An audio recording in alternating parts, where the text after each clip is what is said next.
A da su ovi ljudi, naši kolege, novi ljudi za Novu Jasku, znaju i stranački kolege koji su im u ovoj misiji došli dati bezrezervnu podršku. To je gospodin Željko Tjeglić, tajnik podružnice Zagrebačke županije Hrvatskih laburista. Gospođa Ljiljana Matezović, predsjednica ogranka Velika Gorica. I gospodin Ivica Krženjak, inače moj kolega, tajnik ogranka Velika Gorica i četvrti županijski listi. Evo, ova večer nekako je zamišljena u vidu interakcije sa svima vama koji ste izdvojili svoje vrijeme i došli ovdje na ovaj cijenjeni skup. No prije svega, dopustit ćete da ipak malo bolje doznamo što nam to ovi novi ljudi za našu Novu Jasku imaju za reći. Gospodine Kovač, što vas je potaklo uopće na kandidaturu za gradonačelnika Jastrebarskog i zašto uopće mislite da možete bolje od aktualne vlasti? Evo, dobar večer, još jedan put bih vas volio pozdraviti pred Hrvatskih laburista Jastrebarskog i u svoje osobno ime. Evo, što se tiče moje kandidature, svi mi Jaskanci svjesni smo i znamo da je zadnjih 4 godine naše Jastrebarsko nažalost propalo i financijski, propalo i gospodarski, propalo je ekološki i propalo je moralno. Naime, zadnje 4 godine naša gradska vlast zadužila je grad Jastrebarsko i sve nas za otprilike 25 milijuna kuna, od čega je 16 milijuna kuna glavnice, a 9 milijuna kuna otprilike su kamate. Osim tog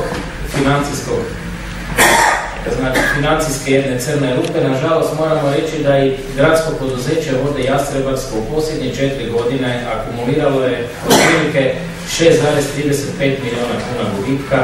To je stanje zaključno sa 2011. godinom.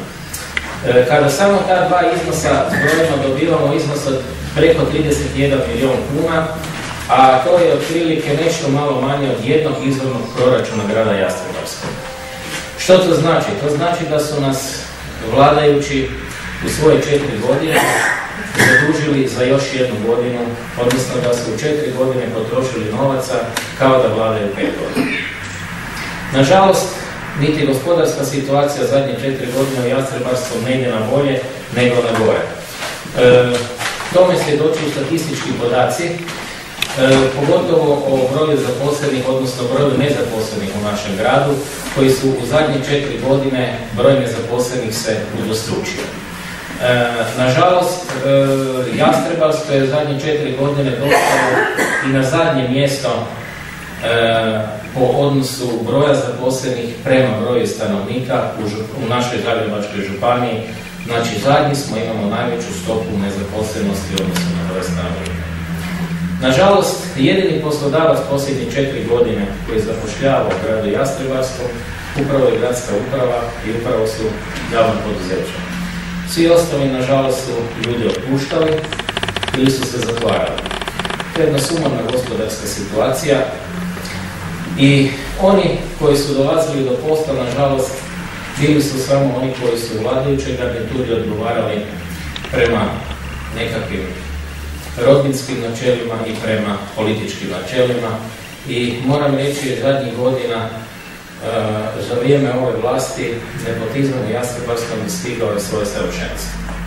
Mi se očito protivimo takvom načinu zapošljavanja, očito se protivimo takvom načinu vođenja gospodarstva i financija grada i zbog toga smo odlučili se kandidirati kako bi dali Jaskancima jednu alternativu za bolje sutra. Gospodine Kovač, svjedoci smo masovnog zatvaranja obrtničkih radnji u Jastrebarskom, kao i smanjenje broja poslovnih subjekata, kako obrtnika, tako i srednjih i malih poduzetnika. Kako pomoći obrtnicima i malim i srednjim poduzetnicima da opstanu u Jaski, koja je, slobodno možemo tako reći, ipak koljevka obrtništva? Da, međutim, nažalost, možemo reći da je Jastrebarsko bila koljevka obrtništva. Naime, u zadnje 4 godine velika su sredstva usmjeravana u programe koji nisu razvojni i po našem mišljenju to je pogrešno. Ne kažem da je bilo nepotrebno, ali prioritet treba dati ulaganju sredstava u razvojne i primarne programe, a tek onda u nerazvojne, sekundarne i tercijarne programe. I za takve programe će biti novaca, ali ne toliko koliko do sada, jer naš je prioritet gospodarstvo kao društvena baza. Kada izgradimo jaku i stabilnu društvenu bazu, onda ćemo jače krenuti na društvenu nadgradnju, ali u prvoj fazi apsolutni prioritet će nam biti gospodarstvo.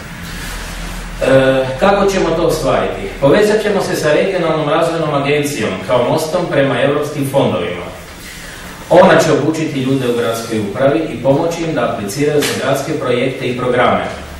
Naći će fondove koji su najbolji za grad, kao na primjer Fond za globalno prilagođavanje, za socijalnu koheziju i za razvoj gospodarstva.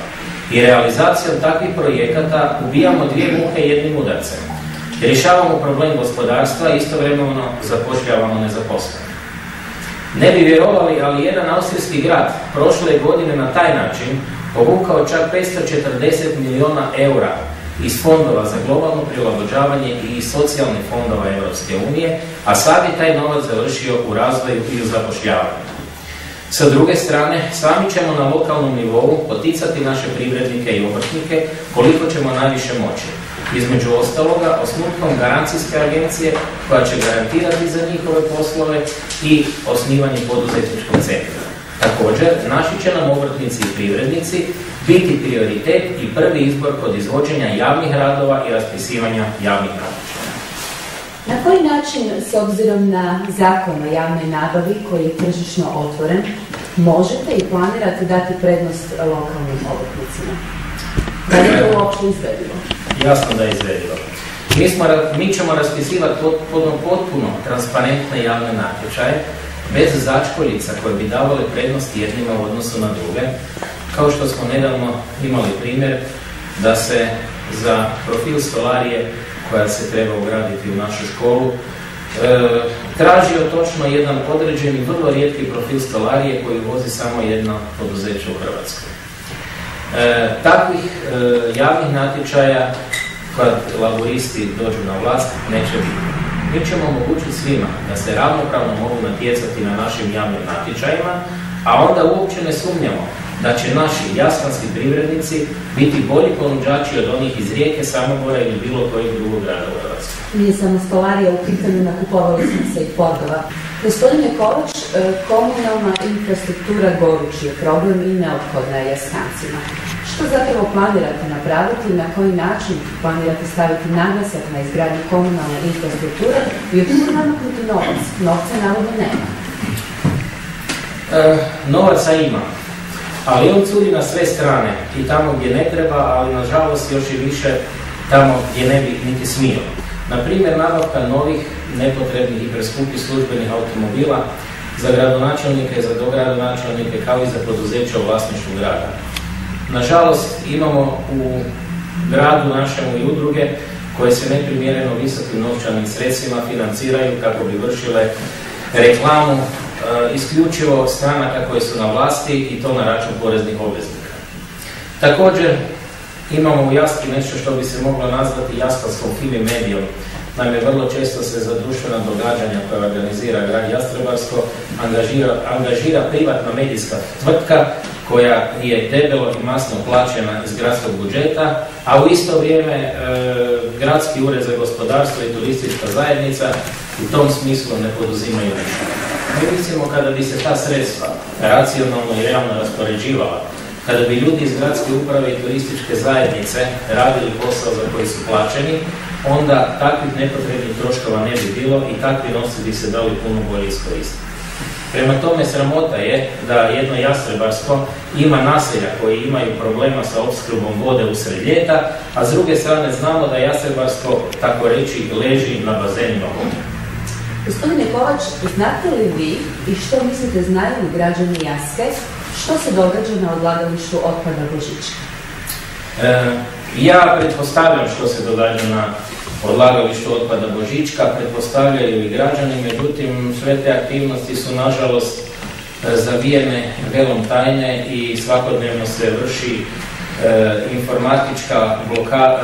informacijska blokada od strane gradskih ureda i gradske vlasti o točnim aktivnostima na odlagalištu otpada Božička. Naime, činjenica je da se na odlagalištu otpada Božička svakodnevno odvijaju određene aktivnosti i to tako da kamioni tvrtke Ekofor, koja je koncesionar lokalni za odvoz otpada, svaki dan tamo dolaze kamioni, odlaze kamioni, a nažalost pod okriljem noći dolaze i cisterne. Međutim, i u zadnjem medijskom nastupu gospodina Novosela, on je pričao u najljepšoj Goebbelsovoj maniri kako je zapravo odlagalište otpada Božička sanirano i zatvoreno. To je apsolutna neistina da je odlagalište otpada zatvoreno, jer zbog čega onda svakodnevno tamo dolaze kamioni i cisterni. Prema tome, po našem mišljenju, odlagalište otpada zaista jednom zauvijek i uistinu treba zatvoriti, tako da ne bude na njemu gotovo nikakvih otpada.